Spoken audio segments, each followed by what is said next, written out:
Yo, welcome back to the channel. I know it's been a while on the CDL channel. Well, this channel actually got taken down by YouTube for spam. I think what happened was I uploaded a video from my main channel, also uploaded this one.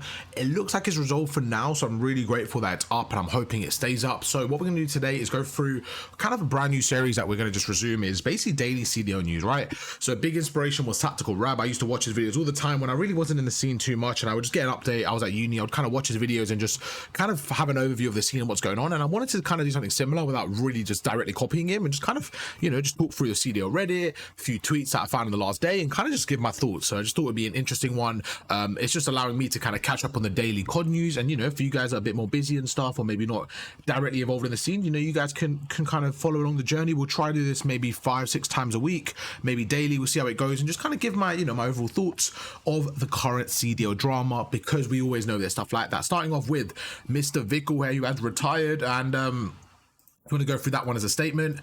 It shocked me, to be honest, a little bit. It was a bit of a random one. I mean, he's a young player. He's actually a really good player as well for Miami. Just, I feel like one of the staples for the team, very consistent player. So, you know, fair enough, man. Good luck to him.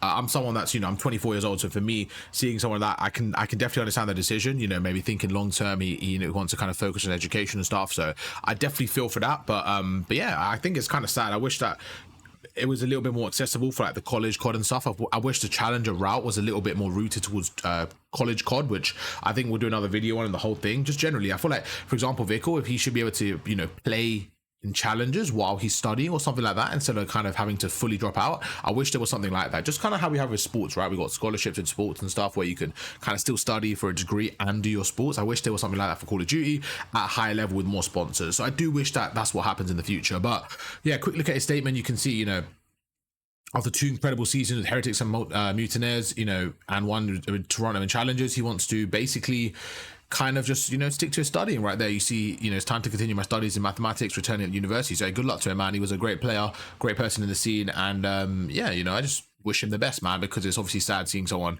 leave, but at the same time, it's by his choice, which I think is a very good thing. It wasn't like something that's like an injury that forced him, so I guess that's definitely a positive, which is yeah. But I just wanted to start that off by saying good luck to Vikul, and yeah, hope he, you know, succeeds in whatever he does do in the future. Then we go through back to this side. Something interesting he said I wanted to kind of talk about, so I'm not going to have volume on just in case there's any music. We don't want to get copyrighted, but right there what he said is this, okay? He said the biggest lie I've told about Havoc, that they get along. He goes, it's not that we don't get along, it's just that he, and then let's see what he says. He streams on Twitch, It was something I saw about Selfish, and that's what I wanted to kind of go through real quick. There you go. So there's a few things I wanted to mention, right? Everyone knows how good Havoc is as a player. Let's play the clip out, see if anything else right there. He doesn't show much respect for his teammates. He thinks he's above it. Oh, wow. Okay. I didn't know he goes this deep into it, to be honest with you. Let's kind of see what the comments are saying, because I feel like they're going to get a bit excited with that one. Let's see. I watch Havoc a lot. It doesn't surprise me. Now, to be honest, I'm looking at like... So I'm going to look at this comment, for example. Now I watch Havoc quite a bit. I don't think this comment is a fair representation of Havoc. When I've watched him, I think this is unfair.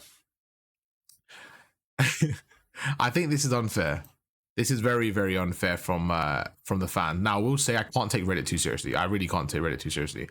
When you're going for a goal, I think all he expects is the same amount of effort from everyone and accountability. Because I've watched him when somebody's done something wrong and he's clearly a better player, kind of just tell them what they should have done. And when that player has said, yeah, you're right, it's kind of moved on. I don't think Havoc is toxic in that regard from what I've seen. Now, this thing's important. The Vikul thing, I can't comment on because I wasn't behind the closed doors. But what I wanted to say is, when you guys are trying to form a team, this is what I always say to people, it's not just about your roster. Like, you can look at a roster on paper and say, oh, they're good. No, it's about how do they gel together? How can they learn together? Do they get along? Because if they don't get along, those conversations become a lot heated. Let me explain something really carefully, chat. For anyone that's trying to play professional COD, or even just trying to compete in whatever regards, right? Because I'm not saying I'm professional, but I've tried to compete at any level, right? Even a low level. It's better to make the wrong players a team than the right players individuals, because you have a higher chance of winning, right? So sometimes I might make a play A and my teammate might make play B. It's up to us to decide. First of all, we should just stick with whoever says it first. Just stick with the plan and then talk about it after, right? Like, oh, why did we go for plan A where plan B was more successful? We can talk about it after. But you need to be able to have those conversations with your team, because it's better to do that together than one go A, one go B. You see what I'm saying? Like, imagine you're S&D, one goes A, one goes B. It's better to play B together than one like separately. Now, it's just generally, I feel like people have this vision where, oh, this is the way I like to play COD. And sometimes that's fine. You're going to have different visions. It doesn't mean you're in the wrong. It just means you're looking at the game differently. But I think good teams kind of go through together, communicate, and find the solution. I think that's important. So when he says about Havoc, I just thought it was interesting, something to like mention. That it's not always about gun skill. It does, you know, team chemistry and stuff is a big, big variable and factor. He then talks about Pred, right? So he says something, I kind of skipped through it. So what he was basically saying was, yeah, Pred's annoying because they got that like rivalry outside the game. But he was saying he respects his mentality and the way he approached it, because Major 4, he didn't have a good major, and then he went and won champs and he was MVP at the World Cup. And I think that's another really important thing. So the first thing about being a good team, I think, is very important. The next thing about having a mental, knowing that you're that good. Like, if you actually remember Pred from champs, he was unbelievable in champs. They won champs, obviously, but Major 4, they were terrible. They finished at 12th, right? For them to have that mental bounce back, knowing that he's that good, and he didn't just go into champs thinking, oh, you know, I got shot on last major, like it's gonna stay. No, it's like, that's just an incredible mindset. And again, something that I feel like if you guys are trying to compete, you guys should have. Just have confidence in yourself, keep learning, and know that when the time comes, you can give it your all. And I just thought it was something to mention. We go through no rank stats. Yeah, just rank play in general. I think there's definitely a few things. One thing that they lied about, bro, chat. They said they would have a forfeit button, bro. I ain't seen no forfeit button, chat. I've seen no forfeit button. Okay. I'll be honest, chat. A lot of people say this in my stream and in my thought, and I really disagree with this whole thing, bro. I think this is so sensitive from people, if I'm completely honest. People might not like it, but like, people complain about the SR to me so much. I'm like, bro, just play the game, get better. The more you win, the more your SR will go up. Even if you're getting 30 SR, right? That means that's because you're hard stuck, because you've lost every game. Like, you've lost so many games, you're hard stuck, that's fine. Just keep playing and keep improving until a point where you're no longer hard stuck. Like, you're going to keep winning, you're going to get better. Don't worry about your SR. I know most people don't like that take. For me, it's like, bro, who cares about your SR? Just keep playing, keep getting better. Get to a point where you're so much better than your opponents that you would just increase in your rank. You know what I'm saying? That's what I'm gonna say. I'm gonna leave that one on there. SIB goes on an 18 kill streak. Yo, this was kind of gross, bro. I saw this on Twitter. This was disgusting. So look at SIB right now. He's already on a 10, right? His arrow's right there. He's number 2. Bro, he's getting the cut, so he gets a 2-piece. He's holding middle map right now. We're obviously on board with Kremp. First of all, whoever's casting this is tweaking, because your boy's on a 12 and we're on board with Kremp. But anyways, look at the map here, chat. He backs away. He holds this area. This guy is actually him, bro. Look, he's holding the flank because he's holding the spawns, making sure no one cuts across. He gets number 6 there. He kills him. And then he turns around. Look at this. Look at this. He repositions, turns around, gets another one middle and another one. That was just insane. The guy's on a 14, bro. 14 is ridiculous. Let's go to his POV. Right, he's on a 15 now. Like, 15 kill streak is crazy.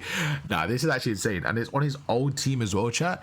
That in a scrim, like, that is just funny, bro. That is just funny. But yeah, he goes free because he gets a 16. Nah, I don't even do this shit in rank playing, like in diamond lobbies, bro. That is very typical. And man drops the AC 130, chat. At that point, you know it's chalked for the other team. You know how chalked you have to be to drop an AC 130? That is funny, man. Anyway, to go through.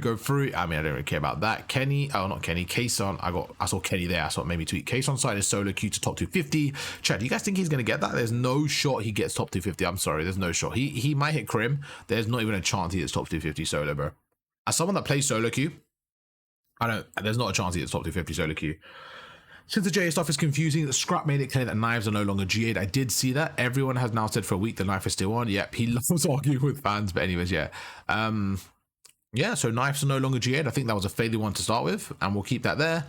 Bro, people are tweaking that shit like this. Like, he's obviously just confident in his gunny and he's just talking shit on stream. Like, people just take shit out of context. As someone that streams, I can tell you, you just say stuff in stream. If someone says something in the chat, you're just going to say it. But when people clip it, it's so out of context and people are like, oh, he thinks he's better than Formal. Like, bro, he's just saying stuff. Is it me to harp on Vito's always include red card and 2 other maps? I mean, don't really care about that. I mean, Vito is in there quite a lot. Red card is in there quite a lot.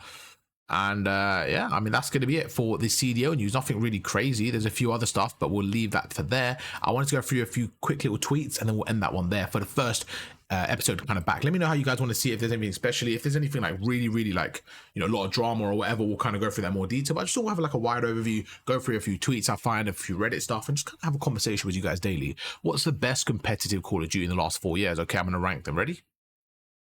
1.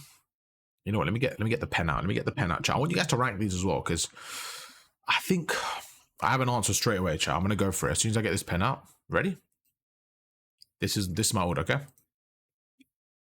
1, 2, 3, 4. I think that's the clearest order. Out of these two, I'm not gonna lie, I think this was low-key more fun for me personally. I really liked playing Vanguard. This is for comp only. I loved Vanguard with the movement. I was really good at Vanguard, so selfishly, I really liked it. Bowcage Tuscan, I really enjoyed Vanguard. However, Modern Warfare 3 was actually a good COD. I think it gets hated on. It was actually a good COD. And I didn't get, I played a lot of GBs in Vanguard, like with 4 stacks and stuff like that, where Modern Warfare 3, I played mainly solo queue, so it's hard to compare. But let's just be like honest and like neutral. I would say this is 1, this is 2, this is 3, this is 4. With these two, I could low-key interchange as a personal preference. Let me know what you guys think, though. I feel like you guys might agree that has to be number 1 for me. Cold War has to be number 1, and then those 3. Yeah, Cold War ain't even close. Modern Warfare 2. No. I'm shouting at chat. I don't see that. Maybe I retired too early. I mean, that boy Scumpy, he's still shooting. Your boy Seth, your boy Scump is still doing his thing, chat. I mean, the guy's a legend, chat. The guy's a COD icon. I mean, look at him go playing with 4 more. Okay, the clip's lagging. You know what? No more dope for you. I'm sorry, Scump. I'm sorry. As we go through, okay, I wanted to look at this as well. Black Ops 6 Prestige Master level 1000. There's a few things I thought were pretty cool. Where is it? Okay. I mean, there was something in there that people were saying that leaked Black Ops 2 or something, and I wanted to kind of go through, but maybe it was a skin. I don't know. We'll leave that one there. Was there anything else? There was a few other things we could go through, but I mean, nothing really crazy. You know what? We'll kind of leave that one there. We'll just end it on this one. So, is there anything that really applies to the CDL? Let's see. The only thing that I thought could really apply to the CDL, which I'm very excited for, is the release of Hacienda, which should be out this Wednesday. Do you guys think they're going to put that straight in the map pool? I really hope they do. I mean, it has to be in Hardpoint. It has to be in S&D. It low-key will be in control for rank play, I would actually assume.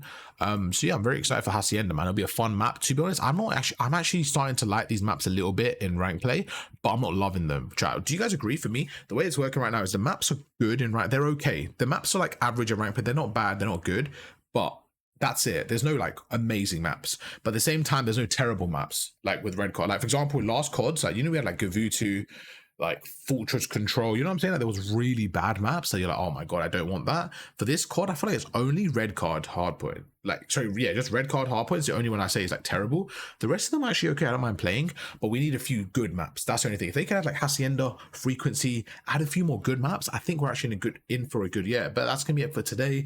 Hope you guys enjoyed the video. If you guys did, make sure to drop a like. Again, like I told you guys, this might be a start of a new series. Give you guys some daily kind of updates, CDO news, stuff like that, just for you guys to catch up on if you're ever busy. Hope you guys enjoyed. If you did, drop a like, and I'll catch you guys for another one tomorrow. Peace.